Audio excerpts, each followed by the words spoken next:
অভিবাদন মঞ্চে উপস্থিত হলেন। আসানসোল জেলা প্রশাসনের পক্ষ থেকে ৭৭তম প্রজাতন্ত্র দিবস পালিত হলো আসানসোল পোলো গ্রাউন্ডে। পতাকা উত্তোলন করলেন পশ্চিম বর্ধমানের জেলা শাসক এস পন্না আলম। এইবার জাতীয় পতাকার আবরণ উন্মোচন করবেন মাননীয় জেলা শাসক মহাশয়। ডান দিকে যাও না তো। The Honorable District Magistrate now hoists the national flag.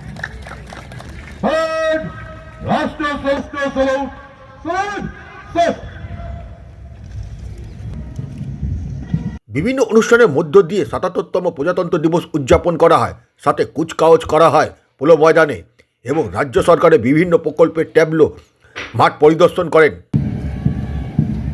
মঞ্চের সামনে দিয়ে এগিয়ে চলেছে ডিএপি কমব্যাট টিম। দ্বিতীয় দল lady contingent Asansol Durgapur police commissionerate, এর নেতৃত্ব দিচ্ছেন PSI Jinnat Ansari. Now at saluting base is the lady contingent by PSI Zinnat Ansari. আজকে তৃতীয় দল এক্সাইজ কন্টিনজেন্ট বয়েজ আসানসোল, নেতৃত্বে প্রলয় Bhowmik. It is followed by exercise contingent boys Asansol led by Pralay Bhomik. আজকে চতুর্থ দল সিভিল ডিফেন্স বয়েজ আসানসোল, নেতৃত্বে Mohammad Parvez Akhtar. The fourth type. বর্ণালী মন্ডলের নেতৃত্বে সিভিল ডিফেন্স গার্লস আসানসোল মঞ্চের সামনে দিয়ে অভিবাদন জানিয়ে চলেছে। Now at the saluting senior cadet under officer Krishna কুণ্ডুর নেতৃত্বে NCC girls, followed by NCC girls at the saluting base led by senior officer Krishna Kundu. Assembly of god church school Asansol, নেতৃত্ব দিচ্ছেন আরাধ্যা Bhagat. Followed by Assembly of God Church School Asansol led by Aradhya Bhagat. এরপরের দল Saint Patrick school,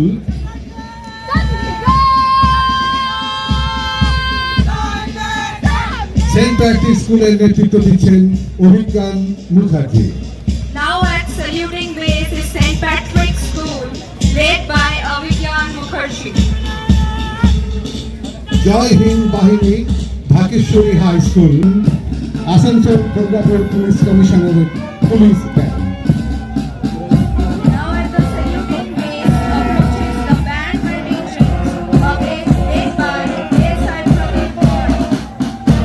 এরপরে আসানসোল দুর্গাপুর নারী শক্তি বাহিনী, Asansol Durgapur police কমিশনারেটের নারী শক্তি বাহিনী আফসানা খাতুনের টিম নারী শক্তি বাহিনীর অভিবাদন মঞ্চের সামনে দিয়ে এগিয়ে চলেছে। আমরা দেখতে পাচ্ছি The Nari Shakti Bahini Asansol Durgapur Police Commissionerate led by LC Afsana Khatun and her team. Police pink mobile. Government মানুষদের ওয়েলফেয়ার অর্থাৎ মানুষের জন্য কাজ করবে, এটাও সংবিধানে লেখা আছে। সেটাকে সেই নির্দেশকে মেনে আমাদের পশ্চিমবঙ্গ সরকার অনেক স্কিম, অনেক প্রকল্প মানুষদের জন্য করছে। গোটা পশ্চিম বর্ধমান জেলা প্রশাসনও আমাদের সমস্ত প্রকল্পকে মানুষের মধ্যে নিয়ে যাওয়ার কাজ করছে। আপনারা জানেন আমাদের পশ্চিমবঙ্গ সরকারের একটা বিশেষ উদ্যোগ আমাদের পাড়া আমাদের সমাধান, যেটা আমরা প্রতিটা পাড়ায় আমরা মানুষদের কথা শুনে আমরা ওখানে ছোট ছোট কাজ করছি। ইতিমধ্যে আমাদের এইরকম আমরা আমাদের জেলায় যেটা 2500 বুথ আছে, বুথে আমরা 1000-এর বেশি ক্যাম্প কমপ্লিট করেছি। প্রায় 11,000 কাজ, ছোট ছোট কাজ মানুষদের থেকে উঠে এসছে। ওই কাজকে আমরা অলরেডি চালু করে দিয়েছি। প্রায় 4,000-এর উপরের কাজ মাঠে নেমে গেছে, 1,500-এর উপরে কাজ কমপ্লিট হয়েছে। এটা আমাদের পশ্চিমবঙ্গ সরকারের একটা সবচেয়ে বড় উদ্যোগ। আরো এখন আমাদের লক্ষ্মীর ভান্ডার, এটা আমাদের সরকারের একটা মহিলাদের জন্য একটা বিশেষ প্রকল্প। এখানে প্রায় 6 লক্ষ মহিলারা এখান থেকে বেনিফিট পাচ্ছেন। আপনার স্বাস্থ্য সাথী যেটা হেলথ ইন্স্যুরেন্স স্কিম, এখান থেকে প্রায় 7 লক্ষ মানুষ এখান থেকে বেনিফিট এই আওতায় আছেন। আমরা ছাত্রছাত্রীদেরকে প্রতি বছর বিভিন্ন প্রকল্পে ঐক্যশ্রী, শিক্ষাশ্রী, কন্যাশ্রী প্রায় 1.5 লক্ষ ছাত্রছাত্রীদেরকে আমরা স্কলারশিপ দিই। আর প্রতি বছর সবুজ সাথী প্রকল্পে আমরা প্রায় 30,000 সাইকেল গুলো দিই। আরো স্টুডেন্ট ক্রেডিট কার্ড, যেটা হায়ার স্টাডিজ বাচ্চারা লোন নিয়ে পড়তে পারে, এই বছরে এত যখন স্কিম চালু হয়েছে যেখান থেকে প্রায় 10,000 ছাত্রছাত্রীরা এখানে উপকৃত হয়েছেন।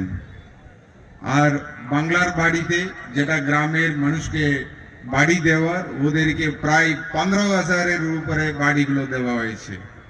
তো এইরকম অনেক প্রকল্প আছে যেটা মানুষদের ওয়েলফেয়ার জন্য করছে আমাদের পশ্চিমবঙ্গ সরকার।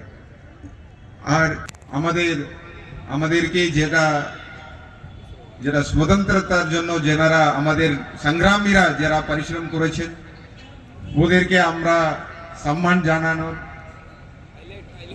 আর সেকেন্ড হচ্ছে আমাদের সংবিধানকে যেটা গঠন করেছেন, ওদেরকেও সম্মান জানার, এটা আমাদের সবচেয়ে বড় দায়িত্ব।